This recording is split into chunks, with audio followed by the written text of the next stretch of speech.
드립니다. 아멘. 지난 금요일 저녁에 월삭 기도회로 모였습니다. 그때 새 학기를 맞은 우리 믿음의 자녀들을 위해 기도했는데요. 먼저 우리 자녀들이 직접 써낸 자신의 기도 제목을 하나하나 읽어가면서 그렇게 기도했습니다. 월삭 기도에 참여하신 분들은 아시겠지만 초등학생들 기도 제목이 정말 재미있지 않던가요? 아이들 마음이 어떤지를 너무도 잘 알겠더군요. 아이들 대부분이 친구들과 싸우지 않게 해주세요, 친구들과 잘 지내게 해주세요, 이런 제목이 많아요. 그러니까 우리 아이들에게는 친구들이 정말 소중한 존재구나 하는 걸 알게 됩니다. 또 하나, 재미있게 놀게 해주세요. 이런 제목들도 참 많더라고요. 역시 아이들에게는 노는 것이 최고다. 또 어떤 아이들은 시간이 빨리 가게 해주세요, 이런 기도 제목들도 넣고 하더라고요. 하지만 청소년부가 딱 되니까 기도 제목이 달라요. 하나님을 기쁘시게 하는 삶에 대해 고민해요. 무엇이 하나님의 기준인지 막 살피려고 하는 그런 노력들이 막 보여요. 우리 청소년부 친구들 참 믿음 안에서 잘 자라고 있구나. 그런데 청년부 기도 제목을 보니 또 달라요. 앞으로 진로에 대해, 직업에 대해 이런 걱정들도 하고 있지만 하나님이 인도하실 것이다, 그걸 믿고 있는 거예요. 그리고 영적으로 성숙한 사람이 되길 소망하고 있고, 어떤 상황에도 감사하고 기뻐할 수 있는 그런 신앙인이 되게 해주세요, 그런 소망을 담아서 기도 제목을 올렸더군요. 이렇게 우리 믿음의 자녀들이 신앙 안에서, 말씀 안에서 잘 자라는 모습들을 보니까 얼마나 대견한지 모르겠습니다. 우리 믿음의 자녀들이 말씀 안에서 참 잘 자라고 있다. 여러분, 가정에서 또 교회에서 믿음의 자녀 세대들을 양육하느라 수고하시는 우리 부모님들, 교회 학교 선생님들 정말 감사합니다.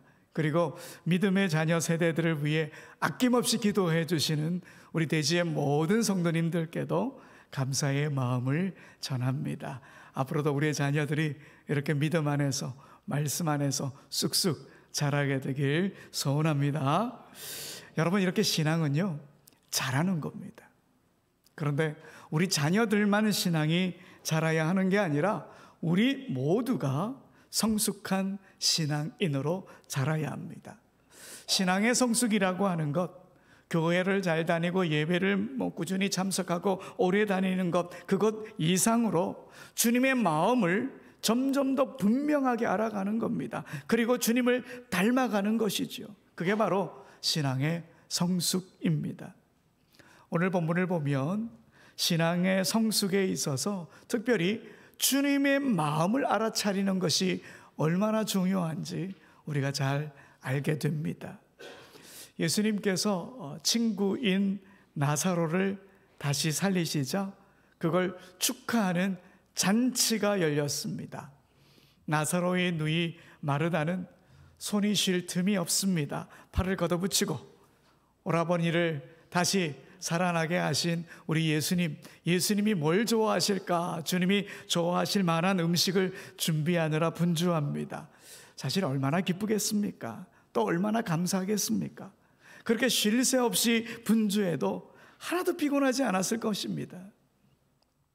우리 주위에도 이런 분 계시죠?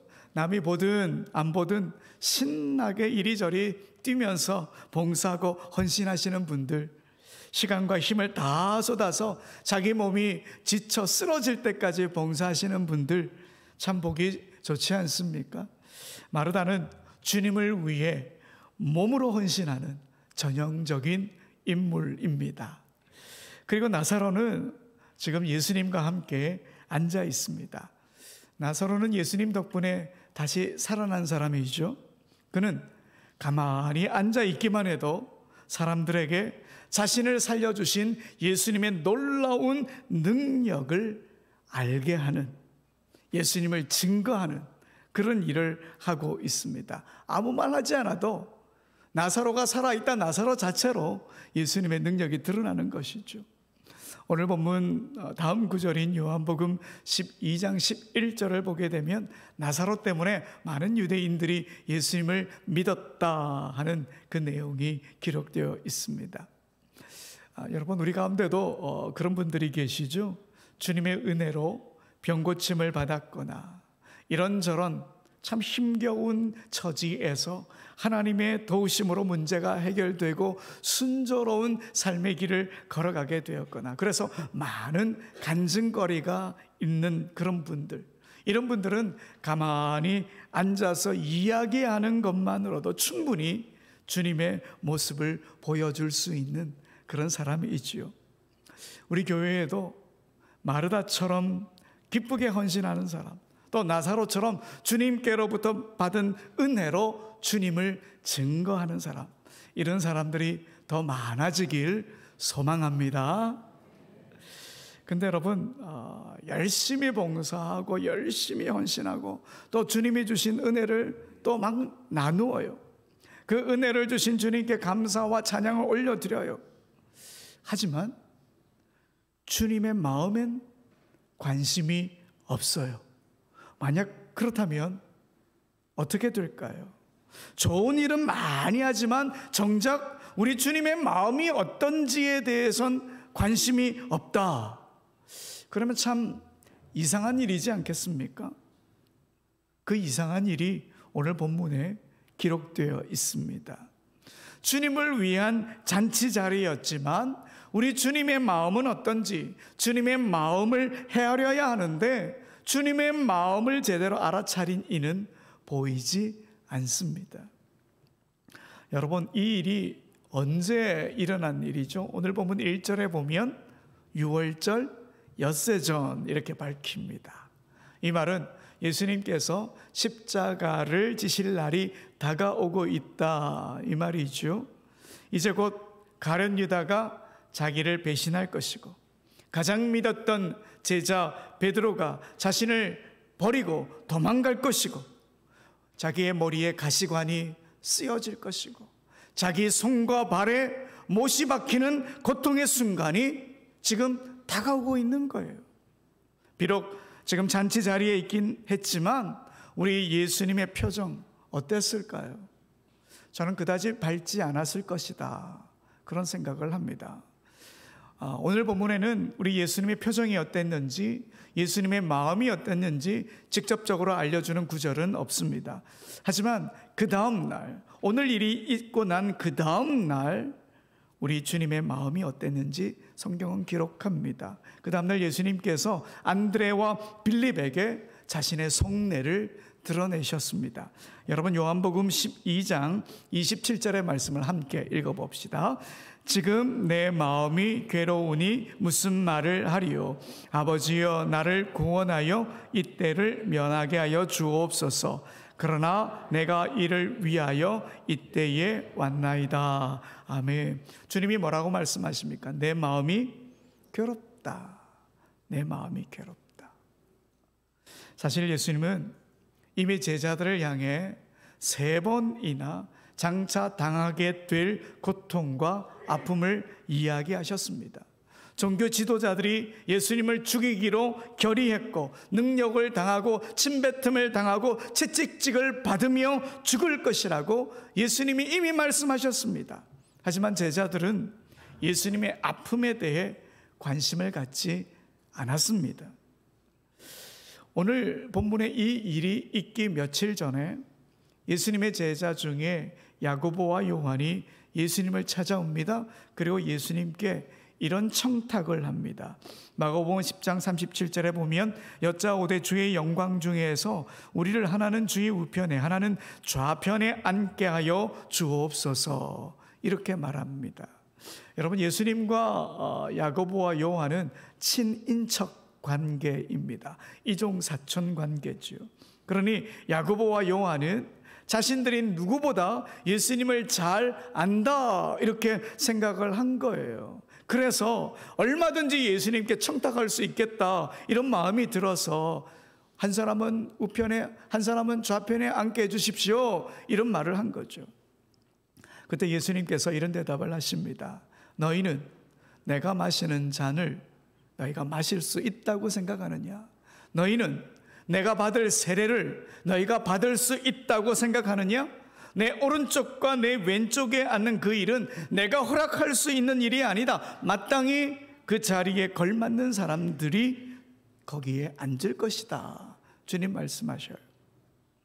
이렇게 제자들은요, 주님이 받아야 할 고난에는 관심이 없었고 그 고난을 준비하고 계신 예수님의 마음에 대해선 더더욱 관심이 없었습니다. 어쩌면 어렴풋하게는 알고 있었을지도 모르겠습니다. 그런데 애써 외면하면서 자기들의 욕심에만, 자기들의 욕망에만 집중하고 있는 모습을 보인 겁니다. 그러니 지금 벌어지고 있는 이 잔치에서도 예수님의 마음에는 관심이 없습니다. 제자들도 관심이 없었고 마르다는 예수님께 드릴 음식 준비에 바빴고 나사로는 손님들과 함께 예수님 곁에 있으면서도 주님의 마음을 온전히 알지 못했던 거죠. 아무도 예수님의 마음을 알아주지 않을 그때 나사로의 또 다른 누이 마리아가 예수님께 나아갑니다. 값비싼 나드 향유를 가져다가 사람들이 다 보는 앞에서 그걸 주님의 발에 붓고 자신의 머리카락으로 예수님의 발을 닦았습니다. 여러분, 마리아가 사용한 이 나드라고 하는 것은 인도나 네팔, 부탄 이런 곳에서 자라는 식물입니다. 보통 해발 3,500m에서 4,500m 고지대인 히말라야 기슭에서 자라는 식물입니다. 이게 페르시아를 거쳐서 유대 땅까지 들어오게 된 거지요. 유대 땅에서 난 게 아니니까 값도 비쌌겠죠. 오늘 본문에 보면 300데나리온이다 이렇게 말합니다. 한 데나리온이 당시 성인 남자 노동자의 하루 품삯이었으니까요.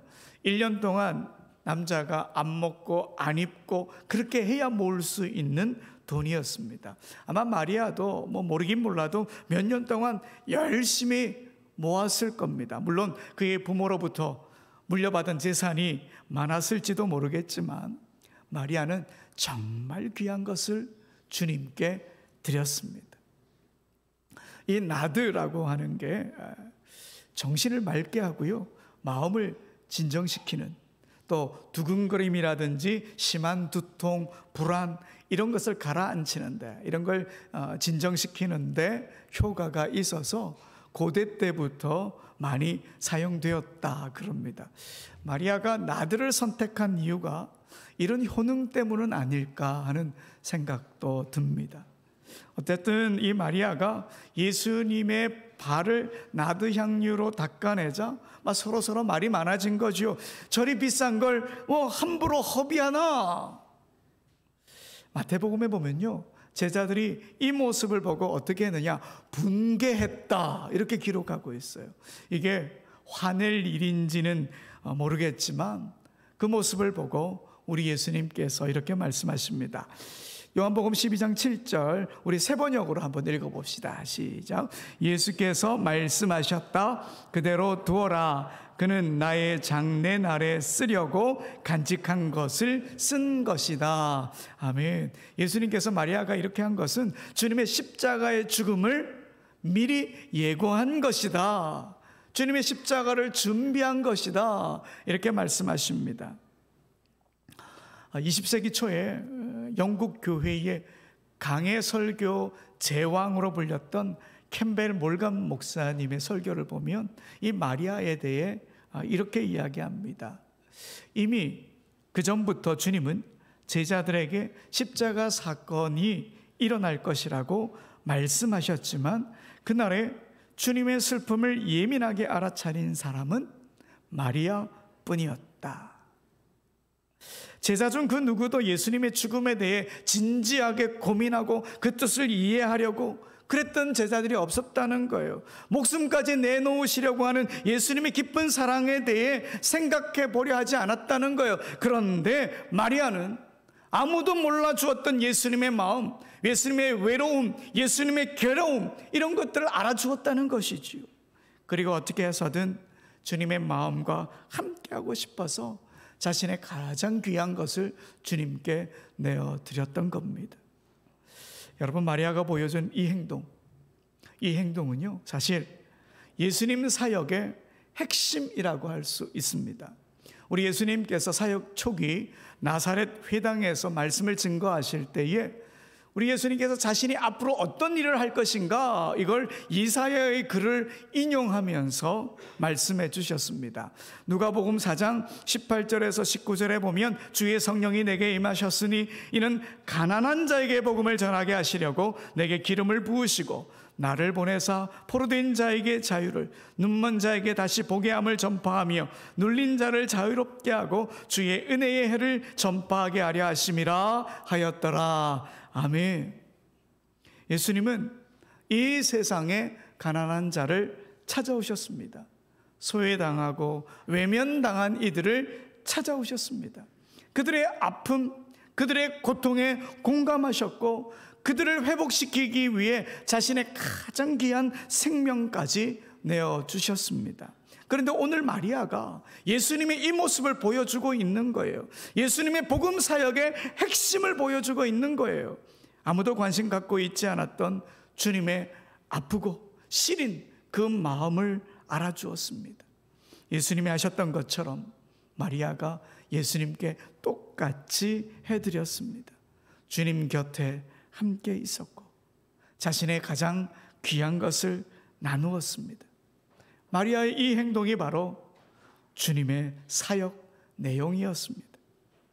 여러분, 우리도 주님의 마음을 제대로 헤아리게 되면, 주님의 마음에 닿게 되면 이런 일을 하는 거예요. 주님의 마음에 닿으면 누구 일을 하겠습니까? 주님의 일을 할 수밖에 없는 것이죠. 마리아가 주님의 마음을 알았기 때문에 주님의 그 사역을 그대로 보여주었던 것입니다. 여러분, 우리가 신앙생활 잘 한다고 하면서도 정작 우리 예수님을 외롭게 만드는 일을 하고 있는 것은 아닙니까?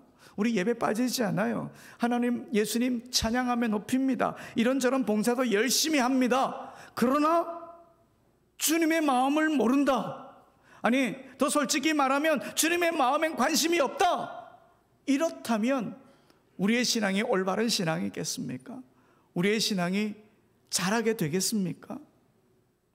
여러분, 신앙이란 주님의 마음을 알아차리고 그 마음에 집중하며 그 마음 따라 살아가는 것, 그게 바로 신앙입니다. 나의 의도, 나의 생각, 이런 걸 다 내려놓고 주님의 생각과 주님의 뜻, 나아가 주님의 품에 우리 모든 것을 던져서 모험가도 같은 길을 걸어가는 것, 그게 바로 신앙입니다.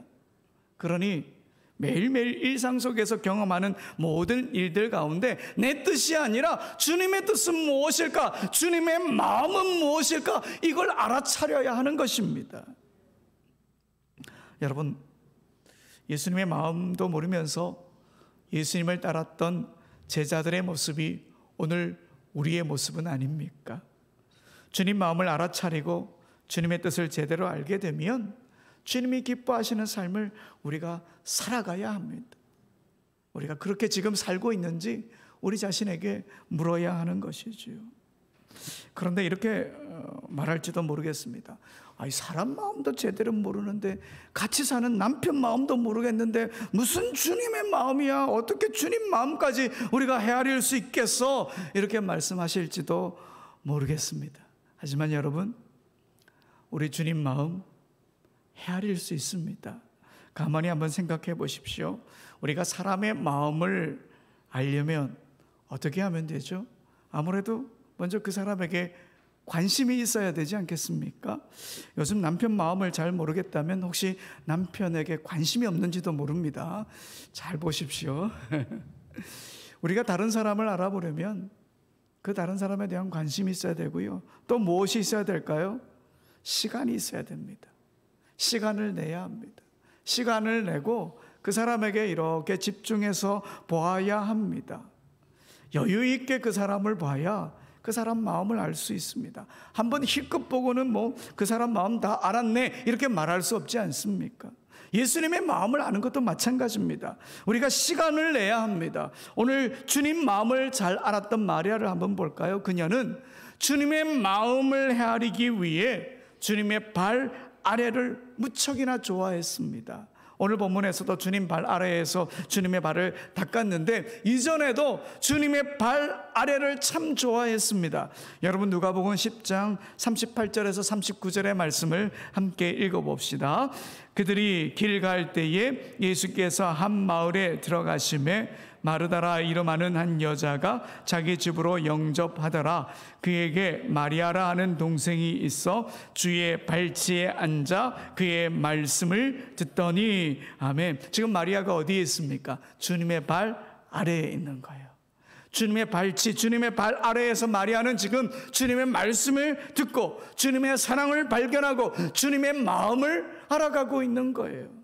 바로 주님의 발 아래가 마리아에게는 주님을 알아가는 자리였습니다. 우리도 주님 마음을 알아가기 위해서는 주님 발 아래 머무는 그 시간이 필요합니다. 시간을 내야 합니다. 시간 투자 없이 주님을 알아가는 일 힘듭니다. 물론 주님이 급하게 일을 진행시키실 때가 있긴 하죠. 그때는 정말 비상사태인 거고요. 일상에서는 주님을 위해 우리가 시간을 내야 합니다. 말씀을 읽고 말씀을 듣고 기도하고 필사하면서 더 자주 주님을 만나야 합니다. 주님을 위한 시간이 많아져야 합니다. 지금보다 주님 발 아래 나아가는 시간이 더 많아지길 소망합니다. 여러분, 주님을 위해 내는 시간은 허비가 아니에요. 낭비가 아니에요. 신학자 폴 틸리가 이런 말을 했습니다. 십자가는 바로 하나님이 인간을 살리기 위해 친히 행하신 하나님의 거룩한 낭비였다. 여러분 한번 생각해 보십시오. 예수님이 지신 십자가, 우리 인간의 합리적인 그런 생각을 뛰어넘는 사건이지 않습니까? 십자가는 우리를 위해 자기 자신을 완전히 소모시키는 사건이었어요. 이루 말할 수 없는 고난을 마다하지 않은 사건이었어요. 그 십자가 어떤 면에서 보면 우리 주님의 자기 낭비다 이렇게 말할지도 모르겠습니다. 하지만 그 낭비는 쓸데없는 낭비와는 완전히 다른 낭비예요. 그건 거룩한 낭비라니까요. 이처럼 예수님은 우리에게 당신의 모든 것을 주셨습니다. 예수님은 하늘 보좌를 떠나 세상에 오셔서 사람들과 함께 하심으로 당신의 시간을 우리에게 주셨습니다. 어렵고 힘든 이들에게 당신의 사랑 가득한 마음을 주셨습니다. 마지막에는 당신의 고귀한 몸, 그 몸 안에 흐르던 피까지 다 주셨습니다. 이렇게 예수님은 우리를 위해 아낌없이 모든 것을 다 주셨습니다. 그로 인해 우리는 영원한 생명을 누리게 된 거죠. 하나님의 자녀가 되는 신분을 갖게 된 거지요. 그러게 여러분, 우리 또한 주님을 위해 바치고 주님을 위해 시간 내는 것 그냥 허비하는 거야, 낭비하는 거야, 그렇게 여겨서는 안 되는 거예요. 주님께 드리는 모든 것 절대로 낭비가 아닙니다. 그건 감사이고 사랑이고 주님 마음에 닿으려는 우리의 수고이며 가장 고귀한 순간입니다. 여러분, 주님의 마음을 알기 위해 특별히 시간을 내시기 바랍니다. 말씀을 읽고 공부하고 또 기도하는 그 시간을 내셔야 합니다. 그렇게 만약 주님의 마음을 알아가는 데 시간을 내겠다 다짐했다면 꼭 이렇게 기도해야 합니다. 주님, 시간을 다스릴 수 있는 지혜를 주십시오. 내가 주님을 만나기로 한 시간에 다른 연락이 없게 해 주십시오. 어떤 방해도 받지 않고 주님 마음만 알아갈 수 있도록 주님 지켜주십시오. 그 시간이 되었을 때에 다른 마음이 들지 않도록 우리를 지켜주십시오. 오직 주님 마음에 집중할 수 있도록 성령 하나님 나를 다스려 주십시오. 여러분, 이렇게 기도하면서 시간을 내야 하는 거예요. 자, 그렇다 있을 때 어느 집사님이 그래요. 수요 예배만 드리려고 하면 꼭 누구에게 전화가 온다고. 딱 교회 오려고 마음 딱 잡으면 전화를 딱 하기 시작하면 1시간이 지나서 예배당에 오는 시간을 잊어버리게 된다고. 여러분, 그럴 경우가 생기거든요. 그러니까 주님께 시간을 내겠다 딱 다짐을 했을 때에 주님 어떤 방해도 있지 않도록 도와주십시오. 이런 기도가 우리에게 필요한 거지요. 그런데 여러분, 솔직히 우리는요 주님의 마음을 다 알지 못합니다. 어떻게 완벽하게 우리가 주님의 마음을 다 알 수 있겠습니까? 하나님 어떻게 다 깨달을 수 있겠습니까? 하지만 여러분, 비록 조금이라도 주님을 알게 된다면 우리는 주님의 참제자가 되는 길을 들어선 거예요. 주님의 마음 조금이라도 알게 된다면 그 마음으로 세상을 보듬을 수 있는 거예요. 세상을 향해 주님의 마음으로 함께 아파할 수 있는 거예요. 주님의 위로를 갖고 세상으로 나아갈 수 있는 거예요. 조금이라도 괜찮으니 주님 마음을 알게 해 주십시오. 이런 소망을 우리가 가져야 합니다. 음악의 신동 모차르트는 6살 때부터 유럽 각지를 다니면서 연주 여행을 다녔습니다. 정확히 말하면 끌려다녔다 이렇게 말할 수가 있겠죠. 마치 고개단의 코끼리처럼 많은 사람 앞에서 구경거리가 될 때가 참 많았습니다. 그런 모차르트가 자기에게 흥미를 보이는 사람들에게 종종 이런 천진난만한 질문을 던졌다고 합니다. 나를 사랑하세요? 나를 정말로 사랑하세요? 그 질문에 그래, 널 사랑하지 이렇게 대답할 때만 그는 피아노 앞에 앉아서 연주를 시작했다 합니다. 그의 연주를 듣고 이해하기 위해선 그를 사랑하지 않으면 안 되었던 거지요. 여러분, 모차르트가 던진 그 질문에 어떤 어른들은 상투적으로 대답했을지도 모르겠습니다. 하지만 나를 사랑하세요? 모차르트의 이 질문은 사실은 자신의 마음을 좀 알아달라 그런 뜻이 담긴 거지요. 자신도 이해받고 싶고 자신의 마음도 나누고 싶다 이런 의미였던 겁니다. 오늘 주님께서 우리에게 말씀하십니다. 나를 사랑하냐? 나를 사랑하냐? 여러분, 주님을 사랑한다면 주님의 마음을 알아가는 수고를 아끼지 않아야 합니다. 지금은 조금밖에 주님을 알지 못한다 해도 괜찮습니다. 앞으로 주님 발 아래에 머무는 시간이 많아지면 많아질수록 우리는 주님의 마음을 더 깊이 알게 될 것이니까요. 그러니 여러분, 이번 사순절 기간에 더 많은 시간을 냅시다. 지난주에도 사순절을 우리가 덜 하는 사순절이 아니야 더 하는 사순절이 되자 그렇게 말씀을 드렸는데요. 주님 말씀을 알아가기 위해 시간을 더 많이 내는 사순절이 되었으면 좋겠습니다. 오남선교회 보니까요, 이번 사순절 기간에 누가복음을 읽고 읽더군요. 참 잘하셨습니다. 그런데 읽는 사람만 읽지 말고 모든 오남선교회 회원들이 다 참여했으면 좋겠습니다. 기쁨으로 참여해 주십시오. 주님께 시간을 드리는 것을 아까워하지 마십시오. 지겹게 생각하지도 마십시오. 주님을 위한 것은 감사이고 사랑이기 때문입니다. 사랑하는 여러분, 주님의 마음을 알아갑시다. 주님을 알아가는데 시간을 냅시다. 즐거이 주님 발 아래 나아갑시다. 그래서 주님의 마음을 따라 살아갑시다.